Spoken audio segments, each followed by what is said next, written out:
होगा कि पाकिस्तान की जो लोकसभा है, नेशनल असेंबली, पार्लियामेंट, वहां के फ्लोर से खड़े होकर साइंस और टेक्नोलॉजी के मिनिस्टर फवाद चौधरी ने कहा है कि हमने हिंदुस्तान को अंदर घुस कर मारा, और उन्होंने फ्लोर ऑफ द हाउस से पुलवामा अटैक की जिम्मेदारी भी कबूल की। इस खबर को लेकर जम्मू कश्मीर के लोग कैसे देख रहे हैं इसको? बहुत ही शर्मनाक। मैं कहती हूं इमरान खान को शर्म आनी चाहिए। वो एक क्रिकेटर से प्राइम मिनिस्टर बने हैं, उनमें थोड़ी सी तो स्पोर्ट्समैन स्पिरिट होनी चाहिए। उन्होंने हमें क्या घुस के मारा है? हमने उनको घुस के मारा है। हमने उनकी औकात उन्हें याद दिलाई है, हमने उनको धूल चटाई है। और इनके मिनिस्टर साहब को मैं कहना चाहूंगी, बर्बाद गुलिस्तान करने को एक ही उल्लू काफी है, अंजाम गुलिस्तान क्या होगा? यहाँ हर शाख पे उल्लू बैठा है। तुम सोच लो पाकिस्तान, तुम सोच लो इमरान खान, तुम्हारा हश्र क्या होगा? जस्ट थोड़े से हमारे भारतीय जवान गए और उन्होंने तुम्हें अंदर घुस के मारा और हमने ये प्रूफ दिया है, वर्ल्ड को ये प्रूफ दिया है। तुम सिर्फ आतंक फैला सकते हो, तुम सिर्फ वो गंदे लोग हो जो अपनी सियासत से एक ठीक है। तो ये है कि इस वक्त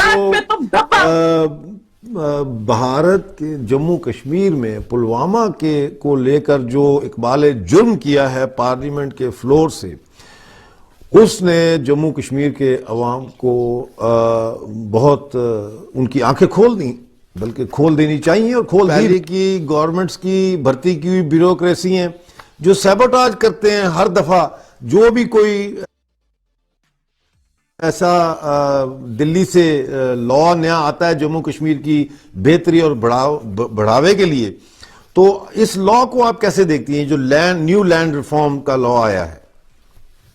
जी, ये जो न्यू लैंड रिफॉर्म है ये बिल्कुल सही आया है। और इस समय जितना भी पॉलिटिशियन है, खासकर कश्मीर का, उनके जो घर हैं उनमें सन्नाटा छाया हुआ है, क्योंकि उनके जो घर थे वो भरे जाते थे, जमीनें वो लोग खरीदते थे, मुलाजिम जम्मू कश्मीर के छोटे छोटे लोग होते थे और उनके अंडर वो काम करते थे। और आज उनको ये बहुत बड़ा गश आ गया है कि सेंटर ने कैसे ये लैंड रिफॉर्म जो है कर दिया। मैं महबूबा मुफ्ती साहिबा से पूछती हूँ, आज वो कहती हैं कि जम्मू कश्मीर सेल पर है, आज उमर अब्दुल्ला कहते हैं कि जम्मू कश्मीर सेल पर है। मैं उनसे पूछना चाहूंगी कि उनकी जम्मू कश्मीर में कितनी लैंड है? ये लोग लैंड ग्रैबर्स हैं और इन लोगों ने लैंड ग्रैब करके रखी है और इन्होंने आगे जो लैंड है वो अपनी जो है लीज पे दी है, जिसके ऊपर से ये पैसे खाते हैं। जम्मू में बहुत बड़े मॉल्स खुले हैं और उन मॉल्स का जो लैंड है वो उमर अब्दुल्ला साहब की है और उमर अब्दुल्ला साहब उसको लीज पर देकर रखे हैं और उसका जो पैसा आता है, जो किराया आता है, वो खाते हैं। आम आदमी क्या है जम्मू कश्मीर का? उनके पास आज एक एक प्लॉट है और वो एक एक घर को संजो के बैठे हैं। उनके पास इतना पैसा नहीं है कि वो जमीनें खरीद सके।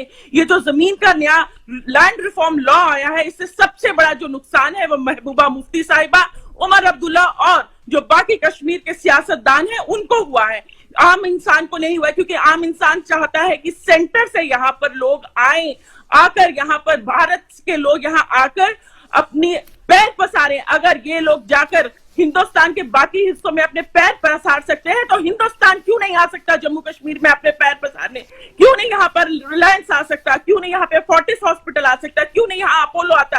क्योंकि अगर ये सारे होटल्स वहां से आएंगे तो यहाँ के लोगों को नौकरियां मिलेंगी। यहाँ के लोगों को नौकरियां मिलेंगी। वो लोग जो आज 3,000 रुपया महीने के लिए भी तरसते हैं, वो 30,000 रुपया महीना नौकरी पा सकते हैं।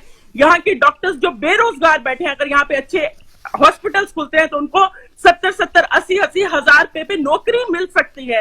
तो मेरे को लगता है जो सबसे बड़ी तकलीफ हुई है वो यहाँ के सियासतदानों को हुई है, क्योंकि उन्होंने लैंड ग्रैब करके रखी है और वो चाहते हैं कि कठपुतलियों की तरह जम्मू कश्मीर का आम इंसान उनके हाथों की में नाचे। लेकिन अब ये नहीं होगा। हम तहे दिल से इस लैंड रिफॉर्म लॉ का स्वागत करते हैं और एक बारी फिर मैं अपनी आवाज से दुनिया को ये बता देना चाहती हूँ कि जम्मू कश्मीर की जो अवाम है इससे बहुत खुश है।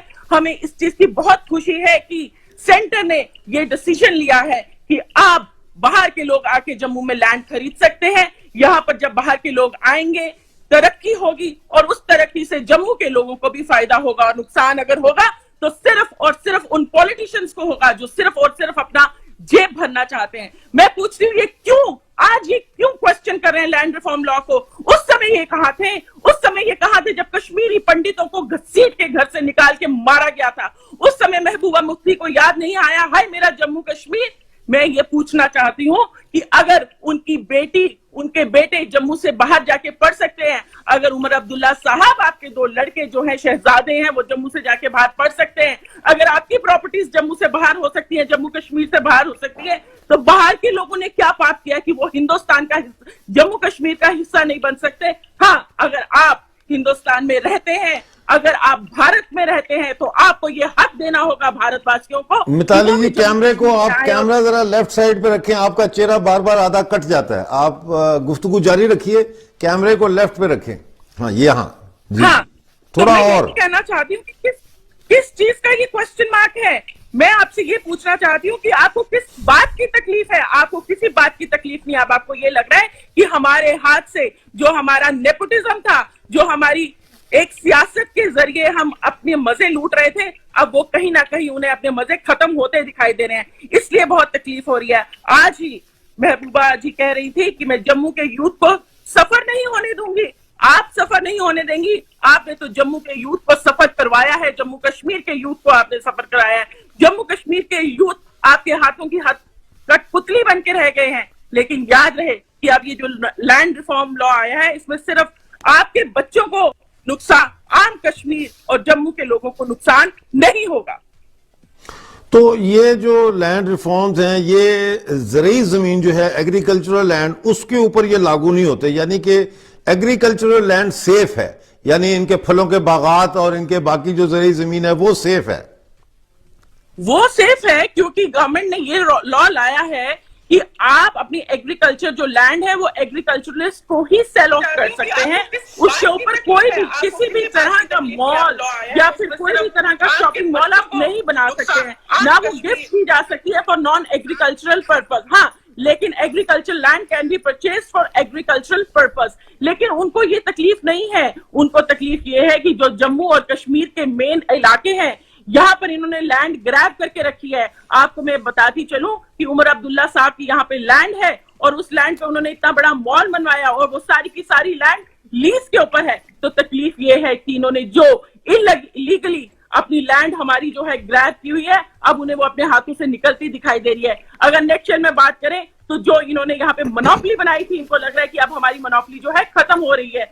ये इन लोगों ने जो यहाँ पे पैसा कमाने का जरिया बनाया था जमीन के जरिए, इन्हें लग रहा है कि वो खत्म होता नजर आ रहा है, इसलिए इन्होंने इतनी हाई तौबा मचाई है। मैं आपको बता दूं, आम इंसान चाहता है कि हिंदुस्तान यहाँ पर आए, जम्मू कश्मीर में लोग आए, मॉल खोलें, होटल्स खोलें, हॉस्पिटल्स खोलें, ताकि यहाँ के लोग जो 3-3 हजार पे इनकी मुलाजमत करते हैं, इनके घरों में मुलाजिम है, वो बाहर निकले और इन मॉल्स में, इन हॉस्पिटल्स में नौकरी करें, ताकि ये भी अपना सपना पूरा कर सकें कि हाँ, हमें भी 30 या 40 हजार रुपया मिलता है। लेकिन नहीं, ये अपनी तानाशाही यहाँ पे रखना चाहते हैं। इसलिए महबूबा मुफ्ती साहिबा और उनके साथ उमर अब्दुल्ला साहिब और बाकी पॉलिटिशियंस को इतनी तकलीफ हो रही है। यहाँ पे कौन सा पॉलिटिशियन है जिसका यहाँ पे बीएड कॉलेज नहीं है? जम्मू कश्मीर में सबके बीएड कॉलेजेस हैं।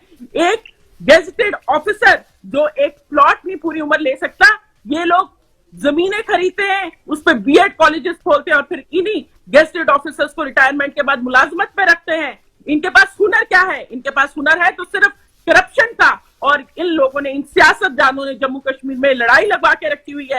ये नहीं चाहते कि हम लोग फ्लरिश करें, ये जम्मू कश्मीर को फ्लरिश होना नहीं देखना चाहते। ये चाहते हैं इनके बैंक अकाउंट फ्लरिश करें, और अब ये नहीं होगा। जम्मू कश्मीर की आवाम जाग चुकी है। जम्मू कश्मीर की आवाम चाहती है कि भारत, हिंदुस्तान भी इस धरती पे पैर रखे, ताकि हम भी हिंदुस्तान के साथ जुड़ सकें और तरक्की कर सकें। बहुत अच्छी आपने बातें की। गुपकार एग्रीमेंट का बड़ा चर्चा चल रहा है और उन्होंने कल हड़ताल की कॉल भी दी हुर्रियत कॉन्फ्रेंस में। तो हुर्रियत वालों का और फारूक अब्दुल्ला और महबूबा मुफ्ती का भी लगता है कि अंदरूने खाना कोई गठजोड़ चल रहा है। क्या कहेंगे आप? देखिए, चोर चोर मुसेरे भाई, ये पुरानी कहावत है। आपको क्या लगता है कि जम्मू कश्मीर में कोई बहुत बड़ी प्रॉब्लम है जो सॉल्व नहीं की जा सकती? प्रॉब्लम एक ही है कि हमारे हाथ से जम्मू कश्मीर की सियासत ना निकल जाए, हमारे हाथ से जम्मू कश्मीर ना निकल जाए। अगर जम्मू कश्मीर मेन स्ट्रीम के साथ जुड़ जाता है, हिंदुस्तान के साथ जुड़ जाता है, तो हमारी सियासी रोटियां कैसे हम फेंकेंगे, कैसे हमारी आने वाली जनरेशन अपने पेट भरेगी, कैसे हमारी आने वाली जनरेशन अपने जेब भरेगी। मैं आपसे एक सवाल पूछना चाहती हूँ कि टाटा, बिरला, रिलायंस यहाँ नहीं आ सकते, लेकिन हाँ, जिन्होंने खून की नदियां बहाई हैं कश्मीर में, वो कश्मीर में, जम्मू कश्मीर में कदम भी रख सकते हैं और अपनी प्रॉपर्टीज भी बना सकते हैं। हाय तौबा तो आपने बहुत मचाई है। मैं आपसे पूछती हूँ, आज आपको पता चला जमीन का दर्द क्या होता है? अभी ये जमीन का दर्द नहीं है, ये तो आपको पैसों का दर्द हो रहा है। जमीन का यही दर्द होता है। जब आप लोगों ने कश्मीरी पंडितों को मार मार के निकाला था वादी से, उनकी खून की नदियां बहाई थी, उस समय कहां थी ये आपकी हुर्रियत कॉन्फ्रेंस? कहां थी महबूबा मुफ्ती साहिबा? कहां थे उमर अब्दुल्ला साहब और फारूक अब्दुल्ला साहब? तब क्यों नहीं आपने अंदर बैठ के कुछ खिचड़ी पकाई, ताकि यहाँ के जो लोग थे, जो जायज लोग थे, उनको नाजायज तरीके से आप इस देश से, जम्मू कश्मीर स्टेट से नहीं निकालते, लेकिन आपने निकाला। लेकिन अब जम्मू कश्मीर जो है यूनियन टेरिटरी बन चुकी है। आज आप लोग बेशक जितने मर्जी एक हो जाओ, आज आपने बता दिया है कि आप लोग सब आतंकवादी हो। आपके आतंक ने जम्मू कश्मीर को एक खून की नदियां बहाई हैं, तो सिर्फ और सिर्फ आप लोगों के आतंक की वजह से। ये जो आप लोगों ने ऊपर आर्टिफिशियल कपड़े पहन के रखे ना, फारूक साहब और मुफ्ती महबूबा साहब, साहिबा जी, आज ये सब क्लियर हो गया है। मुझे बताइए मुफ्ती महबूबा साहिबा जी, आपसे मैं पूछती हूँ महबूबा जी, आपकी बेटे क्या कर रहे हैं मुंबई में? बॉलीवुड में क्यों जगह बना रहे हैं? आप बॉलीवुड में जाके पैर पसार सकती हैं, लेकिन हाँ, अगर बॉलीवुड का कोई यहाँ पर आकर घर खरीदना चाहता है या स्टूडियो खोलना चाहता है, तो आप चाहती है नहीं नहीं नहीं, लैंड उनको नहीं जानी चाहिए। क्यों नहीं लैंड जानी चाहिए? इसलिए नहीं जानी चाहिए क्योंकि आप बेशक इंटरनेशनल प्रॉपर्टीज रखते हैं, बेशक नेशनल प्रॉपर्टीज रखते हैं, लेकिन जम्मू कश्मीर में आप एकजुट होकर खड़े हो जाते हैं कि नहीं, ये तो हमारी मलकियत है, हमने तो इसी से पैसे, ताउम्र इसी से पैसे कमाने हैं, हमने तो यहाँ पे खून की नदियां बहानी है, बेशक जो मर्जी हो जाए, और हमने अपनी रोटियां सेकनी है। अब वो नहीं होगा। ये लोग इसलिए इकट्ठे हुए हैं क्योंकि ये चाहते हैं कि जम्मू कश्मीर कभी नॉर्मल ना हो, और ये ताउम्र यहाँ के लोगों को लड़ाते रहे, रिलीजन के नाम पे लड़ाएं और अपना जो मकसद है वो पूरा करते रहें। आपको मैं बताऊं, नेशनल कॉन्फ्रेंस के यहाँ लीडर है, उनका यहाँ पे एक स्टूडियो है, वहां पे इस कदर लोगों की एक्सप्लॉयटेशन की जाती है कि उन मुलाजिमों को जो mass communication, MA mass communication, MA economics हैं, उन लोगों के ये 5-5 हजार रुपए पे अपने ऑफिसेज में रखते हैं। आप मुझे बताइए, अगर यहाँ पे कोई नेशनल चैनल खुलता है तो यहाँ के जर्नलिस्ट को कितना फायदा होगा? लेकिन नहीं, ये नहीं चाहते हैं। आज ये इसलिए इकट्ठे हुए हैं क्योंकि इनको पता है कि हम सब चोर हैं, और हम सब चोरों को जब इकट्ठा होना है ताकि हम सेंटर के साथ लड़ सकें। लेकिन अब नहीं होगा क्योंकि जम्मू कश्मीर की आवाम एक तरफ है और ये मुट्ठीबद्ध सियासतदान जो है एक तरफ है। क्या हुर्रियत हो, क्या नेशनल कॉन्फ्रेंस हो, और क्या पीडीपी हो, कॉन्फ्रेंस हो और क्या पीडीपी हो। तो देखने में आता है कि जब से ये 370 खत्म हुआ है और 35 से इन्होंने कहा था, इमरान खान ने यूनाइटेड नेशन में खड़े होकर कहा था खून की नदियां बह जाएंगी, एटमी जंग छिड़ जाएगी और पता नहीं क्या हो जाएगा, लेकिन कुछ भी नहीं हुआ, बल्कि उसके उलट हुआ। और जो दहशतगर्दी थी उसमें बड़ी कमी वाकया हुई, और काफी इलाकों के बारे में कहा जा रहा है जो वादी के इलाके हैं कि वो अब टेरर फ्री जोन बन चुके हैं, मिलिटेंसी फ्री जोन बन चुके हैं। क्या इस बारे में हमारे दर्शकों को बताएंगी आप?